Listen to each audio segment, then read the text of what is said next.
नमस्कार. सखी सह्याद्रीच्या आजच्या भागात मी रश्मी आंबडेकर आपल्या सगळ्यांचं मनापासून स्वागत करते.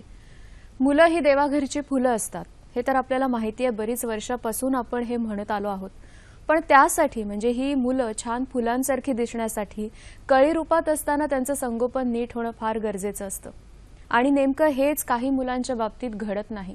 फूल होण्याचं सामर्थ्य त्यांच्यातही आहे, पण कळी असताना त्यांच्याकडे नीट लक्ष दिलं जात नाही किंवा परिस्थितीमुळे त्यांना रस्त्यावर पूर्ण त्यांचं आयुष्य काढावं लागतं आणि मग फुलात होणारं रूपांतर त्याची वाढ कुठेतरी खुंटल्यासारखी होते. हा प्रश्न फक्त आपल्या देशातला नाहीये, हा प्रश्न संपूर्ण जगातला आहे.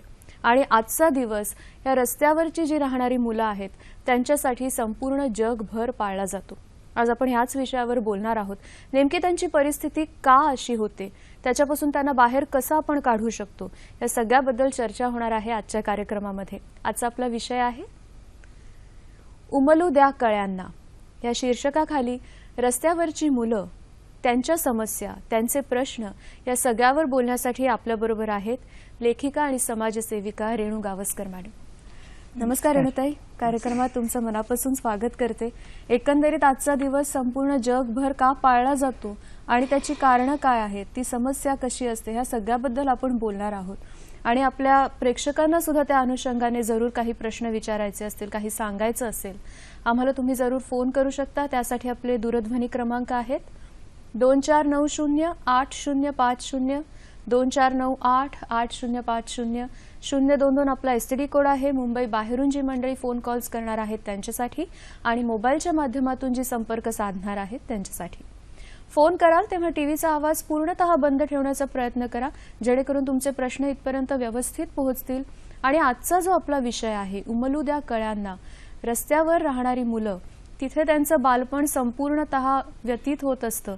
त्यांना आपण कशा पद्धतीने त्यातून बाहेर काढू शकतो, त्यांची परिस्थिती काय असते, या सगळ्याबद्दल आपण बोलणार आहोत. तर त्याच अनुषंगाने जर प्रश्न विचारलेत तर चर्चा अधिकाधिक आपली खुलत जाईल आणि आपल्याला उत्तरं सुद्धा मिळत जातील. पुन्हा एकदा कार्यक्रमामध्ये स्वागत करते. मुळात ही समस्या आपल्याला असं वाटत राहतं की ही फक्त आपल्या समाजातच आहे की काय, किंवा आपल्या राज्यापुरती मर्यादित आहे की काय, आपल्या देशापुरती मर्यादित आहे की काय. पण ही समस्या आज संपूर्ण जगभर आहे. आजचा दिवस जगभर का पाळला जातो आणि त्याच्या मागची कारणं काय आहेत? 12 एप्रिल हा इंटरनॅशनल स्ट्रीट चिल्ड्रन डे म्हणजे रस्त्यावरच्या मुलांचा दिवस म्हणून पाळला जातो.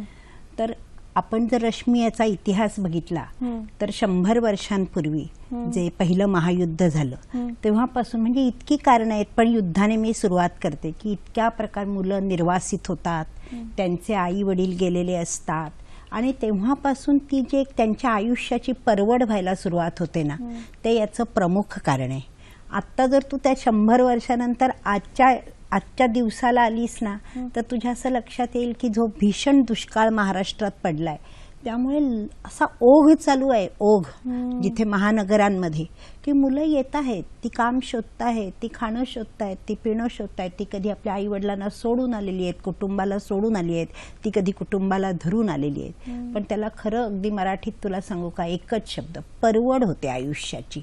म्हणून मी तुला म्हटलं की हा दिवस म्हणजे काय, एक दिवसाचं तसं महत्व नसतं, परंतु हा दिवस आपल्याला एक प्रकारची आठवण करून देतो की आपल्याला सुद्धा काहीतरी केलं पाहिजे, म्हणजे खारीचा वाटा. म्हणून मी अगदी कार्यक्रमाला सुरुवात करताना मलाला युसुफजाई आणि कैलास सत्यार्थी यांच्या 2 वाक्यांची आठवण करून देते. मलालानं असं म्हटलं होतं की एक मूल, एक शिक्षक, एक पुस्तक, एक लेखणी चमत्कार करू शकतात. अगदी खरं. आणि कैलास सत्यार्थी जे नोबेल पारितोषिक विजेते आहेत, त्यांनी असं म्हटलं होतं, तुम्हाला खरोखरच काही करून दाखवायचं आहे का, तुम्हाला शांती हवी आहे या जगात, मग तुम्ही रागवा. तुम्हाला राग आला पाहिजे. हे जे तुम्हाला रस्त्यात मुलं दिसतात, भीक मागताना दिसतात, वेश्या व्यवसायात ढकलली गेलेली दिसतात, वस्तू वेगवेगळ्या विकताना दिसतात, भीक मागतात, रस्त्यावर पडून मृत्यू पावताना दिसतात, या सगळ्याविषयी जोपर्यंत तुमच्या मनामध्ये राग येत नाही ना तोपर्यंत या मुलांना कधीही शांती मिळू शकत नाही. आणि हा राग प्रत्येकाच्या मनात आला पाहिजे तर परिस्थिती बदलू शकते. म्हणून मी प्रेक्षकांना म्हणते की रागवा म्हणजे परिस्थिती बदलेल. आज रागवण्याचा दिवस आहे. आता आपण म्हणतो आहोत की मुळात युद्धापासून खरं तर ह्याची सुरुवात झाली अशा पद्धतीने. भारतातली परिस्थिती काय आहे? तुम्ही एक उदाहरण दिलं दुष्काळाचं. आज 35 वर्ष तुम्ही या क्षेत्रात काम करताय रेणुताई. मुळात भारतातली परिस्थिती काय आहे? कोणती आणि रस्त्यावरची मुलं जेव्हा आपण म्हणतो आहोत त्याच्यामध्ये कोणकोणत्या मुलांचा समावेश होतो? रस्त्यावरची जी मुलं आहेत त्यांचे 4 भाग पाडले जातात. म्हणजे एक की जी मुलं इथं आलेली आहेत, म्हणजे दिवसभर ती काहीतरी काम करतायत, म्हणजे अगदी भीक मागण्यापासून ते कामच धरलं जातं बरं, काम करतात, ती काम करत आहेत पण रात्री ती आपल्या घरी जात आहेत. अच्छा. काही मुलं जी इथं आहेत रात्री ती घरी जातात. काही मुलं अशी आहेत की ज्यांचं आपल्या आई वडिलांशी कुटुंबाशी बिलकुल संवादाचं नातंच नाही, मी त्यांचं पटूच शकत नाही, म्हणून ती रस्त्यावर आहेत.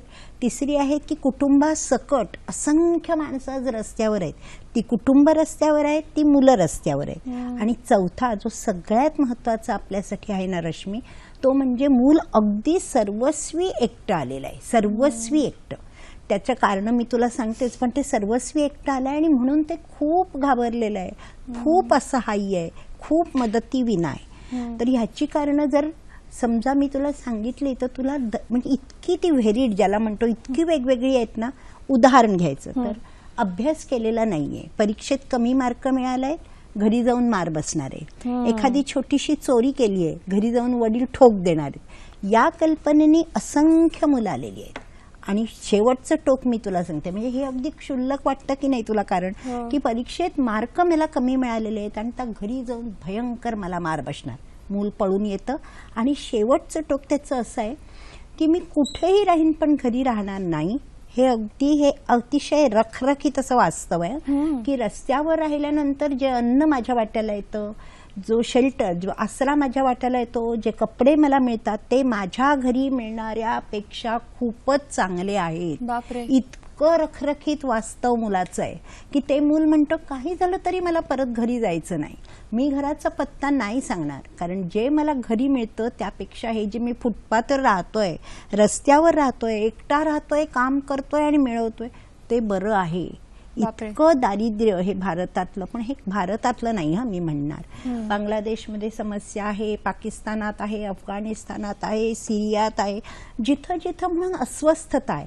अस्वस्थतेचा एक सरळ सरळ परिणाम आणि परिपाक सुद्धा असा असतो की त्यामध्ये स्त्रिया आणि मुलं यांच्याकडे अतोनात दुर्लक्ष होतं. युद्धापासून दुष्काळापर्यंत, अस्थिर राजवटीपासून प्रत्येक गोष्टीचा परिपाक जर तू पाहिलास, म्हणजे नुसतं मी दुष्काळ म्हणते, मॅनमेड कॅलॅमिटीज म्हणजे जे मनुष्याने निर्माण केलेलं युद्ध आणि निसर्गानं आपल्याशी पुकारलं, ह्या दोन्हीमध्ये एकच दुर्लक्षाचं, स्त्री आणि स्त्रीमुळे परिणामतः मुलं, त्यांची आयुष्य भरडली जातात त्याच्यामध्ये. आपण पुढे जाऊया, पण एक फोन घेऊया का?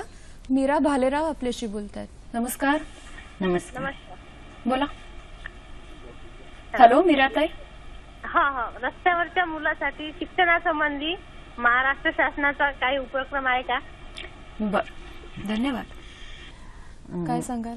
जो मुलांच्या बाबतीत ज्युएनाइल जस्टिस ऍक्ट आहे ना, जो 1986 साली अस्तित्वात आला, मग 95 मध्ये, मग 2000, अगदी 2015 पर्यंत त्याच्यामध्ये वेगवेगळ्या दुरुस्ती आणि सुधारणा झालेल्या आहेत. ज्युएनाइल जस्टिस ऍक्ट म्हणजे बाल न्याय हक्क, त्यामध्ये सगळ्यात राईट टू लाईफ म्हणजे त्याला जगण्याचा आणि त्याला विथ डिग्निटी म्हणजे त्याला सन्मानपूर्वक जगण्याचा हक्क आहे, पण त्याच वेळेला त्याला शिक्षणाचा अधिकार आहे, त्याला खेळण्याचा अधिकार आहे. हे सगळे हक्क विशेषतः 8 ते 14 यामध्ये त्याला शिक्षण हे मिळालंच पाहिजे. 8 ते 14 हा जो त्याचा वयोगट आहे त्यामध्ये त्याला शिक्षण हे मिळालंच पाहिजे. आणि म्हणून तुम्हाला रस्त्यावर मूल सापडलं, शाळा बाह्य मूल सापडलं, तर तुम्ही स्वतः एक नागरिक म्हणून ह्याची दखल घेऊ शकता.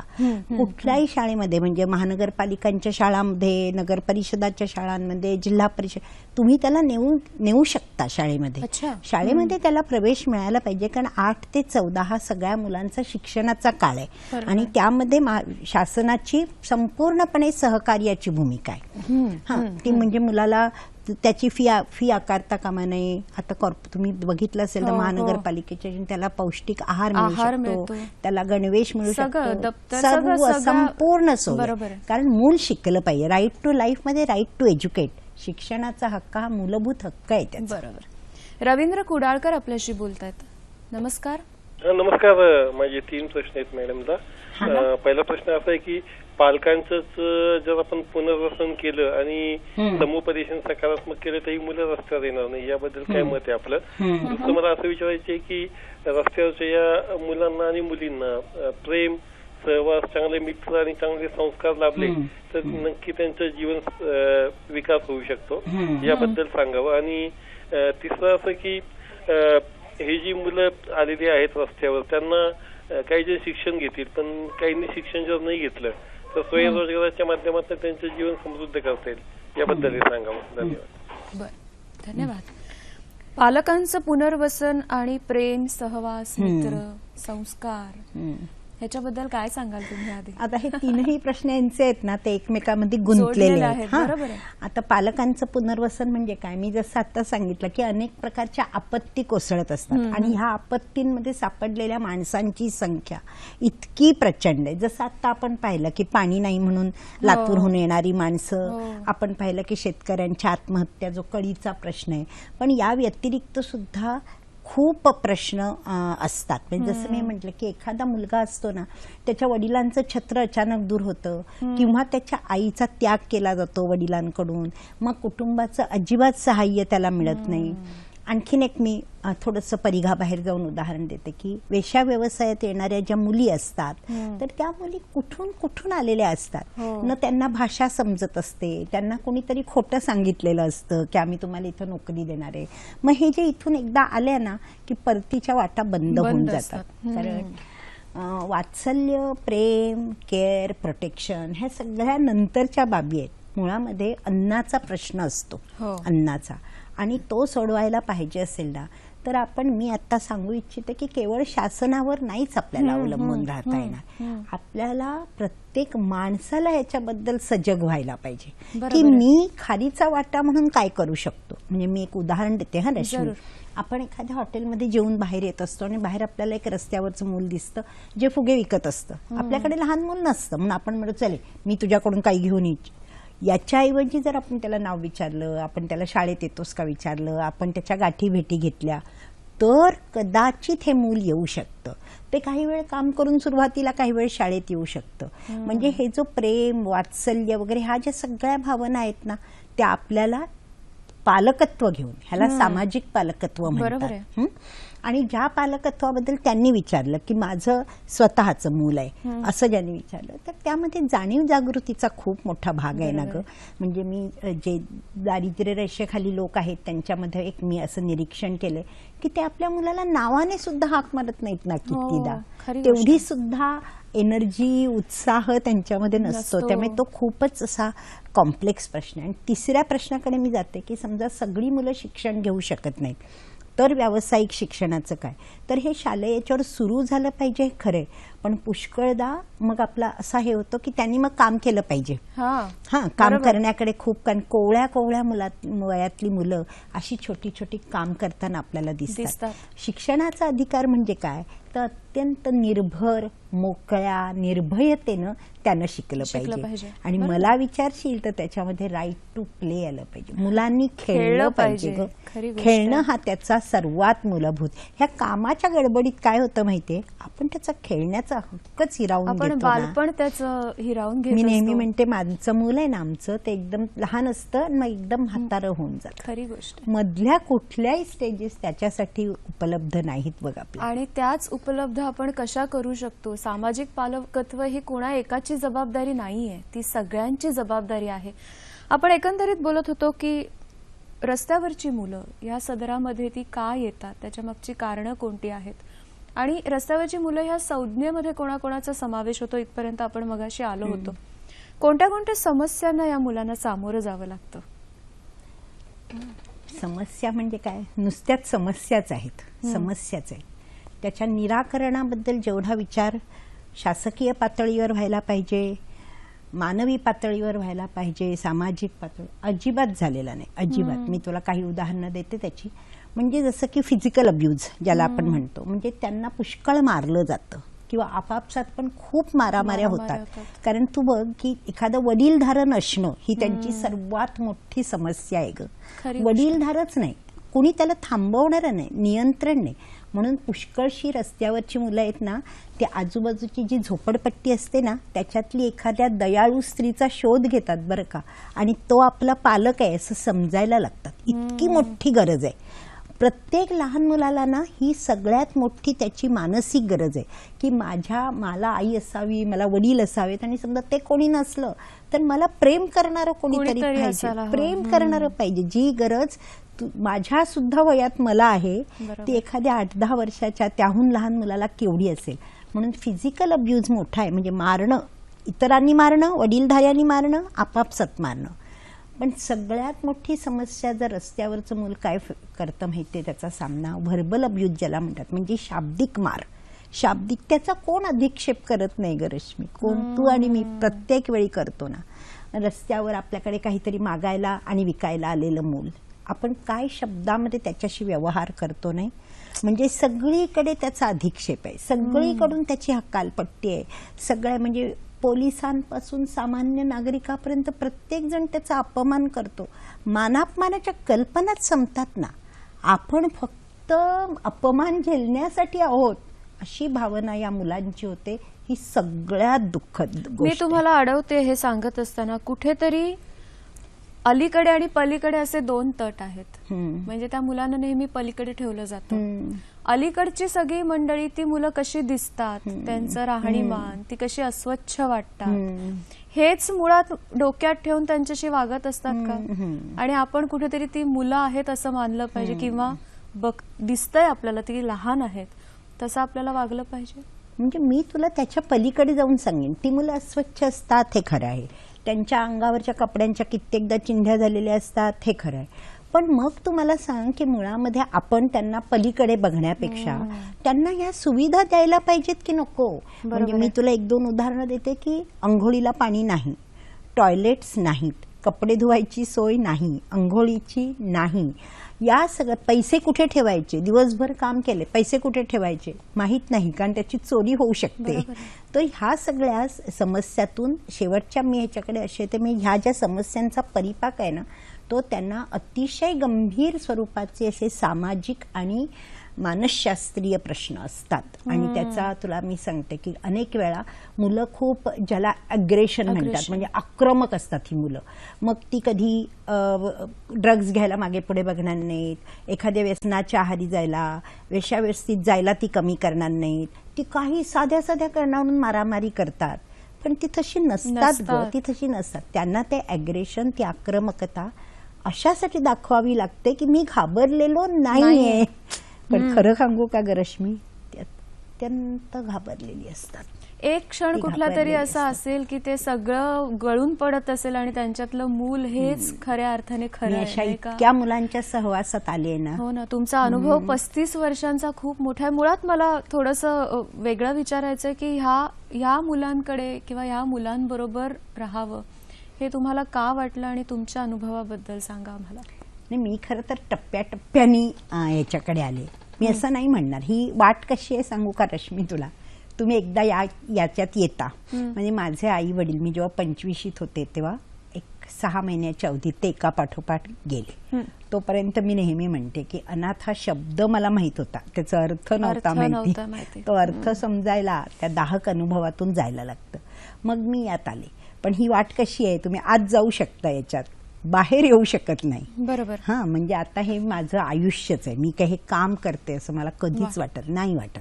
याचं कारण इतकं अपार दुःख मी पाहिलेलं आहे ना, इतका एकाकी पण मी पाहिलेलं आहे मुलांचं, की ते तुमच्या आयुष्याचा शेवटी भाग होतो. पण मी केलेला एक छोटा प्रयोग तुला सांगते की ह्या म्हणजे रस्त्यावरच्या मुलांकडे मी कशी आले. मला सारसबागेत, मी पुण्यात राहते, आणि सारसबागेमध्ये जेव्हा मी फिरायला जायची ना तर मला लक्षात यायचं की मुलं गजरे विकतायत, मुलं हे करतायत, मुलं फुगे विकतायत, मुलं काय काय काय काय करतायत, मुलं याचना करतायत. तर मी त्यांना काय सांगितलं, त्या मुलांना गोळा केलं, तुमचं सगळं सामान आहे ना ते मी सांभाळते, तुम्ही काही वेळ खेळा. कारण मला स्वतःला राईट टू प्ले, मुलांचं खेळण्याचा हक्क, मला एक वेळ ती शिकली नाही तरी चालेल, कारण खेळ हेच खरं तर शिक्षण आहे. खेळ हेच शिक्षण. मी त्यांचं गोळा करून बसायचे आणि ती मुलं खेळायची. पुढे हा प्रयोग चालू शकला नाही, कारण त्यांचे आई वडील, विशेषतः अत्यंत व्यसनी वडील, हे मुलाच्या अधोगतीला प्रचंड मोठ्या प्रमाणात, म्हणजे तुम्ही जे अतिरंजित चित्र बघताना आपल्याला वाटतं गुंड आहेत, टोळ्या आहेत, पण त्यापेक्षाही मुख्य माझे व्यसनी वडील आहेत असं आपल्याला, मुलाचे व्यसनी वडील ही फार मोठी आपल्या या सगळ्या याच्यात आपत्ती आहे ती. तर मग ते वडील भांडले वगैरे आणि तो प्रयोग बंद झाला. पण त्यानंतर मला ते असं वाटायला लागलं की आपण हे करायला पाहिजे. आणि तेवढ्यात एक सुवर्ण संधी माझ्या वाट्याला आली. म्हणजे पुणे महानगरपालिकेने आम्हाला बोलवलं आमच्या संस्थेला आणि सांगितलं की no kid on the street, रस्त्यावर मूल असू नये, बरोबर, रस्त्यावर नको मूल. तर ते मुलांचं काम तुम्ही कराल का? आणि आमचा आणि पुणे महानगरपालिकेचा एक त्यामुळे MOU आहे आणि त्या MOU मध्ये आम्ही हे काम करतोय. म्हणजे मी त्या पुणे महानगरपालिकेची अत्यंत ऋणी आहे, कारण त्यांनी ही संधी दिली, जागा दिली, आर्थिक सहाय्य दिलं आणि आता आम्ही 60 मुलांना ह्याच्यामध्ये सांभाळतोय जे कधीतरी रस्त्यावर होते. आपण एक फोन घेऊया. लता गावस्कर आपल्याशी बोलतात. नमस्कार. नमस्कार. बोला. माझ्या ताईंना असा प्रश्न आहे की रस्त्यावरची जी मुलं आहेत किंवा मुलं किंवा मोठी माणसं सुद्धा, त्यांना आरोग्यविषयक सरकारकडून काही मदत केली जाते का? आणि दुसरं म्हणजे रस्त्यावरची मुलं आपण जर बघितलं तर ते आई वडीलच शेवटी जन्माला घालतात ना, त्यांची संख्या बघा किती आहे. ते एका आपल्यासारख्या लोकांना जे सुशिक्षित आहेत त्यांना सगळीकडे सारखं फॅमिली प्लॅनिंग आढळलं जात असतं. ह्यांना फॅमिली प्लॅनिंगचं का नाही कोणी समजावत महत्व सांगत? आणि ज्या वेळेला म्युन्सिपालिटी हॉस्पिटलमध्ये ती बाई दाखल होते तर सरकार असा नियम का नाही काढत की एक मूल झाल्यानंतर ऑपरेशन करूनच ती बाई बाहेर पडेल? हा प्रश्न मिटायला काही दिवसच लागतील फक्त. बर, त्यांचा जो दुसरा प्रश्न आहे ना त्याच्याबद्दल आधी आपण बोलूया. कारण त्यांनी ज्या मुलांबद्दल सांगितलं, तुम्ही जो पहिला प्रकार सांगितला होता की त्यांचं कुटुंब आणि ती मुलं एकत्रितपणे रस्त्यावरच असतात सगळेजण, त्यांनी काय सांगाल? त्यांची वाढणारी संख्या, त्याच्यावर नियंत्रण, त्याच्याबद्दल. पण नियंत्रणाला अशा प्रकारचं कंपल्शन नाहीये ना आपल्याकडे. लोकशाही याच्यामध्ये ह्या प्रकारचं करू शकतो आपण. आदळतं असं म्हणतो, परंतु आदळतं सर्वांवरच खरं म्हणजे. तर मी त्याची एक वेगळी बाजू म्हणून सांगते. इथं बालमृत्यूचं प्रमाण, रस्त्यावर राहणाऱ्या मुलांचं बालमृत्यूचं प्रमाण खूप जास्त असतं. म्हणजे पूर्णपणे रस्त्यावर न, पूर्णपणे असुरक्षित. मग त्याच्यातली बरीचशी मुलं मेलेली असतात. त्यातली मुलं आणखीनही बऱ्याच कारणाने, म्हणजे आरोग्यविषयक सोयी सुविधांचा याबद्दल कल्पना नसते, जाणीव जागृती नसते वगैरे वगैरे. तर त्यामुळे अधिक मुलं होण्याकडे हा कल असतो. आणि तसं तुम्ही म्हणाल तर लोकसंख्येचा प्रश्न हा फक्त रस्त्यावरच्या मुलांचा नाहीये. मुलगा होईपर्यंत मुली होणं ही सुद्धा समाजाची केवढी दारुण बाजू आपण आज सुद्धा पाहतोय. हा, अगदी सुशिक्षित समाजात हे चालू आहे. म्हणजे सांगणं आणि उपदेश करणं. आणि मी तुम्हाला अगदी खरं सांगू का, याचा काही अंशी परिणाम होतो आहे.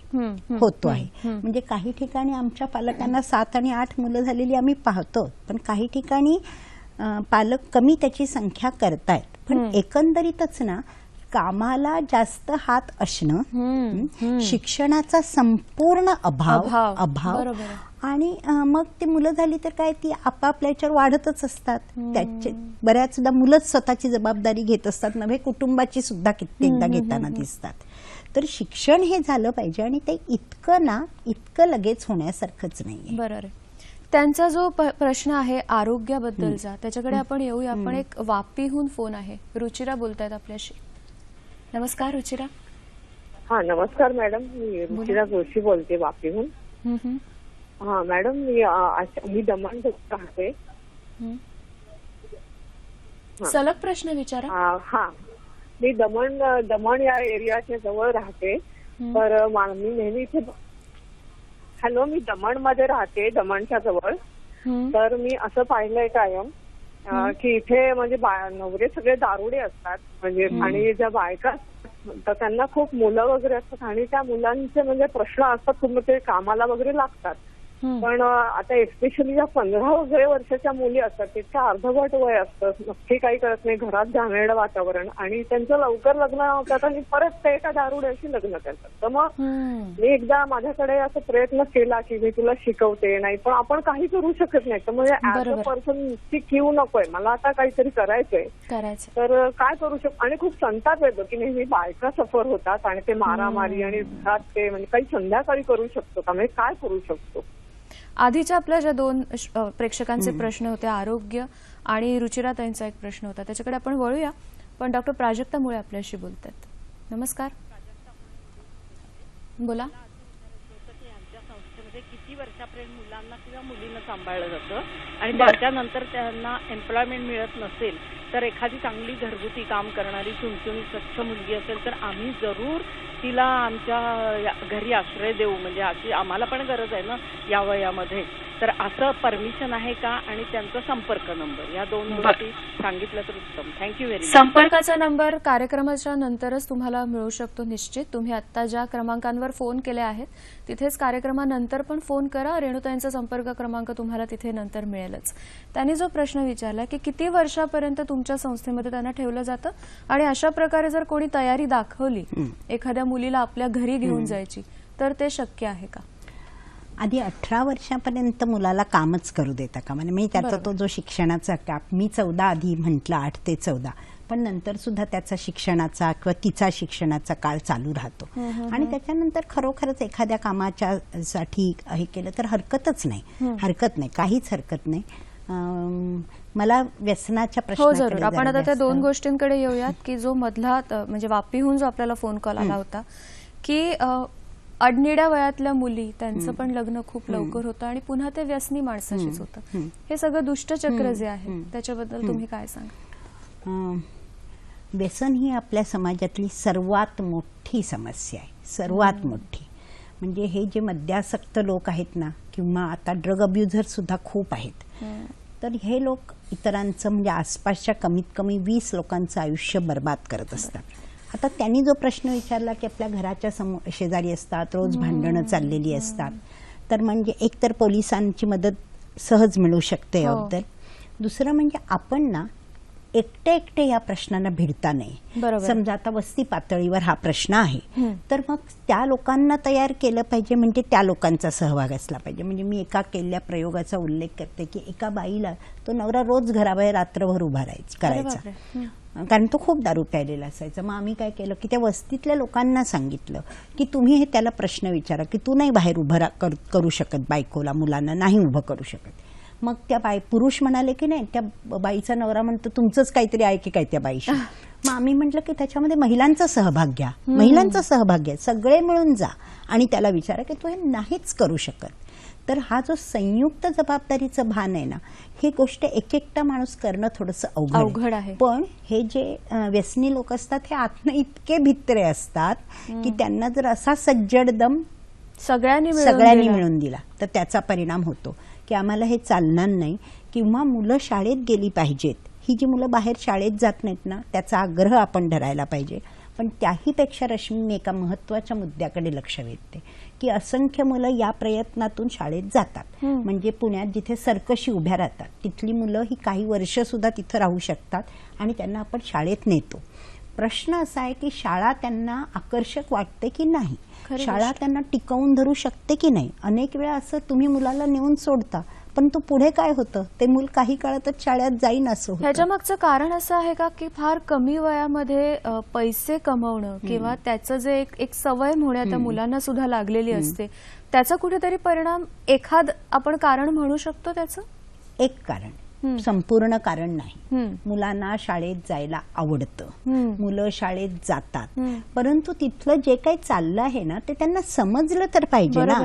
त्यांना शिक्षकांनी इतकं प्रेम दिलं पाहिजे, स्नेह असला पाहिजे, समाजाचं इतकं लक्ष असायला पाहिजे काय शाळेतून चालतं. माझ्या मुलाला जर कळत नाहीये, आता जे काही निष्कर्ष शिक्षणाचे येत आहेत, माझ्या मुलाला जर कळत नाही तर त्याला अंशतः मी सुद्धा जबाबदार आहे. मी तिथं का जात नाही, मी तिथं का बघत नाही ज्या मुलाला मी शाळेत घातलेलं आहे, होय की नाही. अगदी सोपं, अतिशय आकर्षक, मुलाचं मन रिझवेल आणि त्याची जडणघडण होईल अशा प्रकारचं शिक्षण. मी हे तुला एवढ्यासाठी सांगते की या सगळ्या घटना आहेत ना त्या एकमेकात गुंतलेल्या आहेत.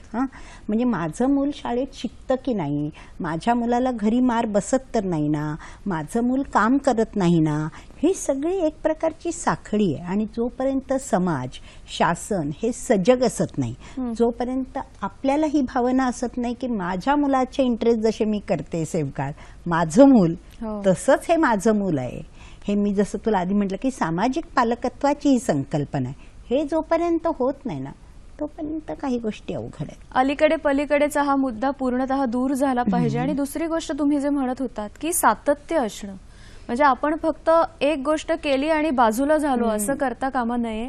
आपण त्याचा सतत पाठपुरावा आणि सातत्याने ती गोष्ट नेटाने करत राहिलं राहणं पाहिजे. हे फार गरजेचं आहे. अशा सगळ्या परिस्थितीमध्ये म्हणजे समजा आपण हे सगळं केलं, अशा पद्धतीने सातत्य सुद्धा आणलं, तर ही मुलं सुद्धा आपल्याकडे मोकळी होत असतील ना? काय सांगाल? आणि खूप ती आपल्याला देत असतात. म्हणजे मी तरी असं पाहते की माझी मुलं, म्हणजे किती मुलं बदलताना मी तुला पाहिलंय म्हणून सांगू. त्यांच्याकडे जर सातत्य हे एक, आणि दुसरं म्हणजे अनेक परिमाणं जी त्याच्यामध्ये आहेत, अनेक बाजू आहेत. म्हणजे मी तुला अगदी छोटं उदाहरण देते की असाच एका दुष्काळी भागातून आलेला मुलगा माझ्याकडे आला आणि तो म्हणाला, तुम्ही शिकवता असं मला कळलं, मला शाळेत जायचंय. मग शाळेत जाण्याची प्रक्रिया सुरू झाली आणि मग छोट्या छोट्या गोष्टी लक्षात यायला लागल्या की तो दिवसभर काम करायचा, सकाळी शाळेत जायचा 7 ते 12 आणि 12 ते 10 जवळजवळ तो काम करत असे. तर सकाळच्या वेळेत जेव्हा काम करायचा तेव्हा त्याच्या ज्यांच्याकडे तो राहत होता तिथून डबा मिळणं अशक्य होतं, मग तो वडापाव खायचा. तर बाकीची शाळेतली मुलं त्याचा वडापाव खाली पाडायची आणि तो पळून जायची, तो मुलगा उपाशी राहायचा. किंवा दुपारी जे कमवायचा ते जेव्हा तो कोणाकडे तरी ठेवत असे पैसे विश्वासाने, डेली बँकिंग असतं ना तसं, तर तो ज्याच्याकडे ठेवत होता त्याच्याकडे त्याचे वडील नंतर येऊन ते दारू प्यायला घेऊन जात असत. एक वर्षभराने त्याला जेव्हा याचा उलगडा झाला की मी जे पैसे दिवसाला ठेवले होते ते सगळेच्या सगळे दारूला खर्च पडलेले आहेत, तेव्हा त्याला मिळालेला धक्का. म्हणजे मी काय सांगते की आपला सहभाग, म्हणजे त्यानंतर त्याने असे पैसे ठेवू नये, त्याने इतके तास काम करू नये, त्याने शाळेत, मी काय केलं, शाळेमध्ये गेले, शिक्षकांना भेटले, त्याचा वडापाव असा जातो आहे, मुलांची मीटिंग घेतली, आम्ही कितीतरी वेळा भेटलो. आणि ह्या प्रकारचं दुसऱ्याला छळणं हे किती क्रौर्याचं आहे. मी काय सांगते, अनेक परिमाणं आहेत त्याला. आणि त्यानंतर तो मुलगा इतका बदलत गेला ना, त्याची जी, म्हणजे मी जो शब्द वापरते तो महत्वाचा आहे, त्याची असुरक्षितता कमी होत गेली. कारण त्याच्या असं लक्षात आलं की काही मोठी माणसं, एकच नव्हे काही मोठी माणसं त्याच्या सुरक्षिततेसाठी झटत आहेत. हा जीवनातला फार मोठा प्रेरणा स्रोत आहे जो माणसाला जीवन जगायला उद्युक्त करतो. या मुद्द्याकडे मी येते की सुरक्षितता आणि कुठेतरी विश्वास या दोन गोष्टी एकमेकांशी खूप जोडलेल्या आहेत. असुरक्षित का वाटतं? कारण अविश्वास वाटत असतो समोरकडून. आपण येऊया त्याच्याकडे, पण उमा महाजन आपल्याशी बोलतायत. नमस्कार.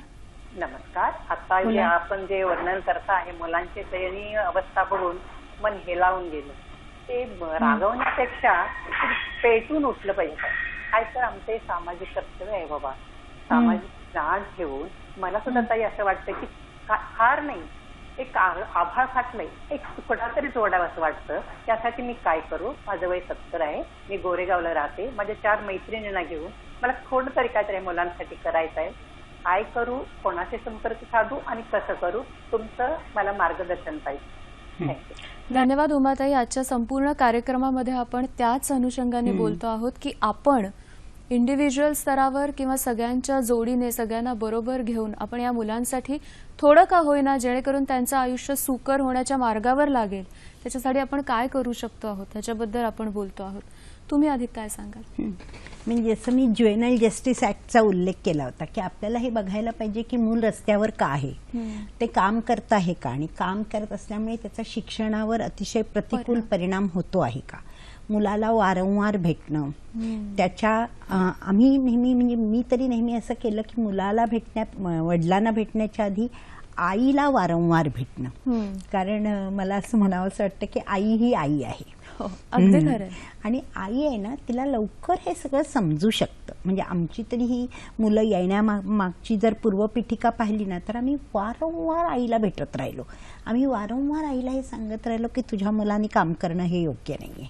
त्याने काहीतरी, मी आता सुद्धा जे उदाहरण दिलं ना, त्याला शेवटी त्याची आई आली आणि तिला जेव्हा हे सांगितलं की तिचा नवरा गेलं वर्षभर त्या मुलाचे पैसे नेतो आहे, तेव्हा तिला बसलेला धक्का अतिशय प्रचंड होता. आणि ती, आता त्यांनी शब्द वापरला, ती खरी पेटून उठली. ती म्हणाली की माझा मुलगा यानंतर काम करणार नाही. आता तो मुलगा एका संस्थेत आहे, तो काम करत नाही, तो शिकतोय. तेव्हा वारंवार आईला भेटणं, वारंवार सभोवतालच्या मंडळींना भेटणं, त्या मुलांना एकत्रित भेटणं म्हणजे आणखीन एक पाऊल मी पुढे जातो की केवळ मोठी माणसं व्यसनी असतात असं नको रश्मी धरून चालू. ही मुलं जी आहेत ही मुलं अतिशय व्यसनी होतात कारण त्यांना जी असुरक्षितता भेडसावते हे एक.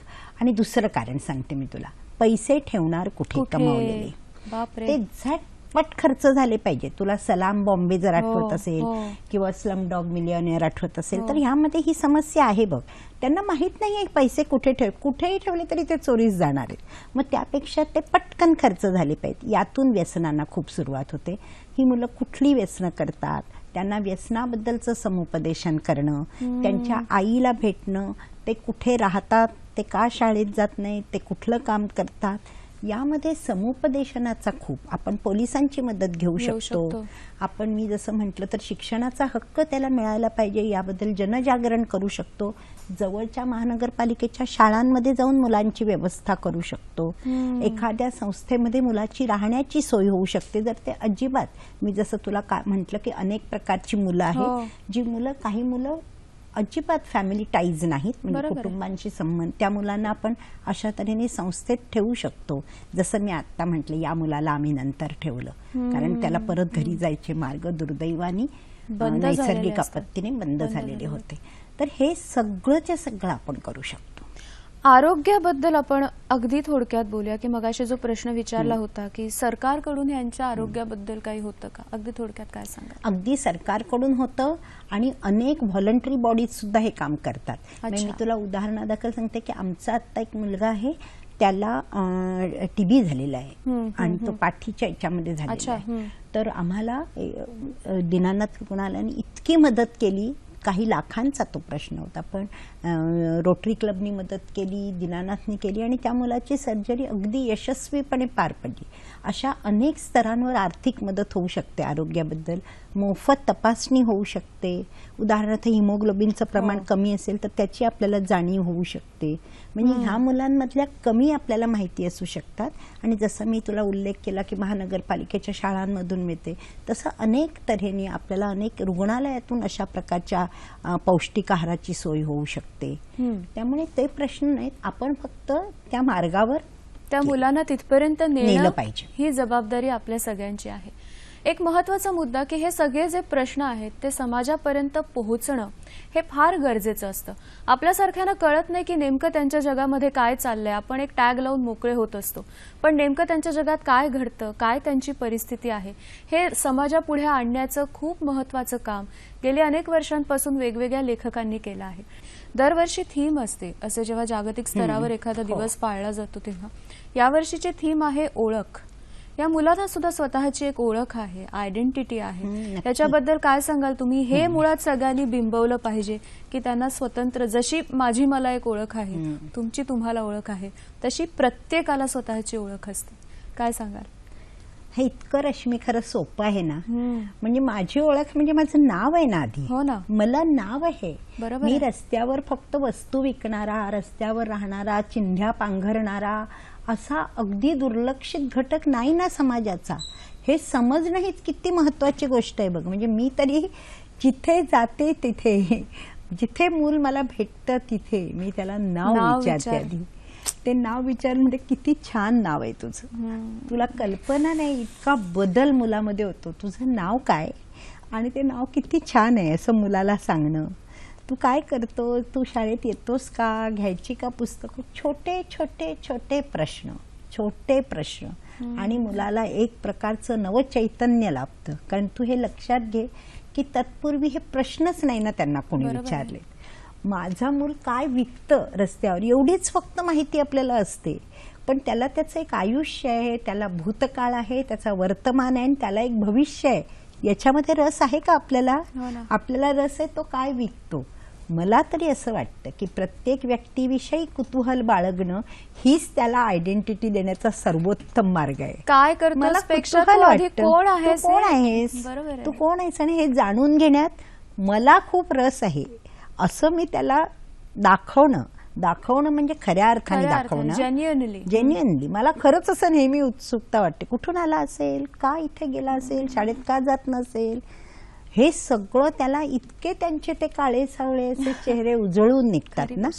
तर ही आयडेंटिटी त्याला असली पाहिजे. हे त्याचे पुढचे प्रेरणास्रोत आहेत. बरोबर. तू सुद्धा कोणीतरी बनू शकतोस. अरे तू ते फुगा विकायला किती धावत गेलास, मी तुला बघत होते, किती सुंदर धावतोस तू. त्याला माहित नसतं तो धावतो, त्याचे पाय नेतात तिथे तो जात असतो. पैसे त्याचं शेवटचं उद्दिष्ट असतं. आणि तरी- तुम्ही म्हणालात तसं की रोजचं जेवण, रोज हेच पोट त्याचं. भरणं, पैसे कमावणं, याच्यामध्ये तुम्ही म्हणताय तो मधला टप्पा मूल असण्याचा तो हा हरवून कुठेतरी जातो. हरवून गेलेला आणि आहे. मुलामध्ये की नाही रश्मी, मी काय सांगते आयडेंटिटीच्या दृष्टीने, मुलामध्ये निसर्गाने दिलेली एक असामान्य देणगी आहे. ती म्हणजे मूल तुम्हाला क्षमा करतो. ही इतकी, बघ तू मोठ्यांची भांडणं, मोठे किती वर्षानुवर्ष त्या गोष्टी जपून ठेवत असतात, त्याच्या आठवणीत केलेल्या अपमानांच्या, अधिक्षेपाच्या, वंचिततेच्या जाणीवेत जगत राहतात. आणि लहान मुलं, त्याला क्षणापूर्वी ज्या लहान मुलाला आपण ओरडलोय त्याला जर तुम्ही नुसते हात पसरले तरी ते तुमच्या मिठीत अगदी येतं. खरं. इतकी एक विलक्षण देणगी निसर्गानं ज्याला दिली, ते असामान्य मूल आपण दुर्लक्षित कसं करू शकतो? आपण का हात पसरत नाही? तुम्ही नुसतं एका हास्य, एखादा स्पर्श, एखादा गोड शब्द मुलाला आयडेंटिटी मिळवून देईल. आणि ह्या सगळ्याबद्दल मगाशी आपण जे बोलणार होतो की लेखक किंवा साहित्य या मार्गाने हे सगळे प्रश्न समाजापर्यंत खूप वर्षांपासून पोहोचवण्याचं काम अनेक थोर लेखकांनी केलं. काय सांगाल? आपल्याकडे शेवटची 4 मिनिटं आहेत. काय सांगाल? मी त्याचे काही अगदी जाता जाता उल्लेख करते. चार्ल्स डिकन्स हा जगप्रसिद्ध लेखक, इंग्लिश लेखक, तो स्वतः एका फॅक्टरीत काम करायचा. कारण त्याच्या वडिलांची बँकर्स म्हणजे दिवाळ वाजलं होतं आणि तो काम करायचा एका फॅक्टरीमध्ये. त्यावरून त्याने इतकी पुस्तकं ह्या प्रश्नावर लिहिली की मुलांचे, अशा मुलांचे, रस्त्यावर काम करणाऱ्या मुलांचे काय हाल असतात. म्हणजे तेव्हापासून ते चाललं. आता ह्याला शतक उलटलं, पण हे आज आता अशा का मात्र मी भारतीय गोष्टीचा नक्की उल्लेख करेन. आशापूर्णा देवींनी एक जगाई म्हणून गोष्ट लिहिली आहे. ती मला या प्रश्नावरची सर्वात उत्कृष्ट कथा वाटते. एक जगाई नावाचा मुलगा भीक मागणार आहे रस्त्यावर आणि त्याला कोणीतरी एक दिवस 1 रुपयाचं अख्खं नाणं देतो. जगाईला त्याची सवय नाही. खूप वर्ष झाली त्या कथाला, ज्याला 1 रुपयाला महत्व आहे. आणि त्या 1 रुपयाने तो इतका आश्चर्यचकित, त्याचा विश्वासच बसत नाही आणि त्याला याचं काय करायचं हे समजत नाही. आणि मग एकाएकी त्याला समोरून एक मुलगा येताना दिसतो. तो त्याच्यासारखाच भीक मागत असतो आणि क्षणार्धात जगाईला त्या नाण्याचं काय करायचं हे कळतं. तो जातो धावत आणि ते नाणं त्या मुलाच्या हातात तो देतो. त्याचा खरा उपयोग जगाई नावाची गोष्ट आहे. मलाही असं वाटतं की ह्या गोष्टीवर अधिक काही बोलायला सुद्धा नको ग. एका लहान मुलानं, जो बालभिकारी आहे, त्यानं दुसऱ्या मुलाला तो नाणं दिलं आणि त्याच्या आयुष्याची सगळी कृतार्थता त्याला मिळाली. अशा इतक्या सुंदर गोष्टी अनेक भारतीय लेखकांनी लिहिलेल्या आहेत. खरं तर हा विषय पाठपुरावा करूनच आपण कमी करू शकतो आणि जसजशी वर्ष पुढे जातील तसतसा हा लवकरात लवकर जावा ही प्रत्येकाचीच इच्छा आहे. पण जाता जाता कमी करू शकतो. कमी करू शकतो आपण. आता तरी आशादायक स्थिती नाही. अगदी जाता जाता शेवटचं 1 मिनिट आहे. अगदी जाता जाता आपल्या सगळ्या प्रेक्षकांना तुम्ही आजच्या दिवसाच्या निमित्ताने काय सांगाल? मी असं सांगेन की जसं मी मगाशी सुद्धा म्हटलं की हे मूल माझं आहे, अशी एक मानवतेची भूमिका आपल्यामध्ये जागली पाहिजे. आपण हेलावून जातो पण आपण विसरतो आणि आपण आपल्या वैयक्तिक सुखदुःखांमध्ये आणि समस्यांमध्ये गर्क होऊन जातो. पण मला मात्र अगदी प्रामाणिकपणे वाटतं की प्रत्येकाच्या घरभिंती विस्तारण्याची अतोनात जरुरी आहे. मला घराच्या भिंतीच्या मध्ये एक मूल असेल, पण मला असंख्य मुलं माझ्या घरभिंतीच्या पलीकडे आहेत आणि त्यांचं आयुष्य उजळून निघावं अशी माझी खरीखुरी इच्छा आहे. असं मला या देशाचा नागरिक म्हणून आणि वाढलेला, एक वय वाढलेला माणूस म्हणून वाटलंच पाहिजे. प्रत्येकाला वाटलं पाहिजे. याच नोटवर आजच्या कार्यक्रमामध्ये आपण इथे थांबतोय. खरं तर खूप व्यापक असा विषय आहे, पण तरी सुद्धा या 1 तासामध्ये आपण त्याच्याबद्दल बोलण्याचा प्रयत्न केला. कसा वाटला आजचा कार्यक्रम आणि इतरही कार्यक्रम कसे वाटतात आम्हाला जरूर कळवा. 2 माध्यमं आहेत त्यासाठी. फेसबुक पेजला व्हिजिट करू शकता आणि ईमेल पाठवू शकता. फेसबुक पेजला जाण्यासाठी www.facebook/sakhisayhadri.dd आणि आपला ईमेल आयडी आहे sakhisayhadri@gmail.com. रेणुताई, इतकं तळमळीने तुम्ही बोलता नेहमीच. आजही तोच अनुभव आपल्या सगळ्या प्रेक्षकांना आला असेल. खूप मनापासून आभार मानते आणि आपल्या सगळ्या प्रेक्षकांचे सुद्धा आभार मानते. खूप मुद्देसूद आणि खूप छान प्रश्न तुम्ही विचारलेत आणि अनेक गोष्टींची उकल त्याच्यामुळे झाली. तुमचे सुद्धा मनापासून आभार. नव्या विषयासह नव्या कार्यक्रमात आपण पुन्हा भेटूया.